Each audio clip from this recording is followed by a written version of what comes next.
Hi, in this video, I'm going to walk you through the simple steps on how to make Google Chrome your default browser in Windows 11. First step is to click on the Start menu icon and then click on Settings.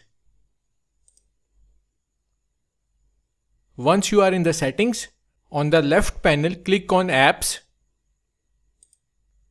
This is where you can manage all your installed applications and default settings. In the Apps section, click on Default Apps.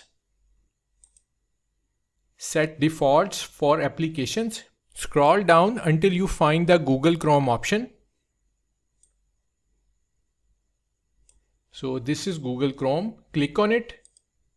Make Google Chrome your default browser. Click on Set Default button.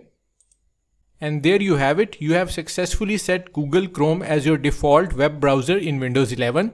Thanks for watching, and don't forget to hit the like button and do subscribe to my channel for more videos like this.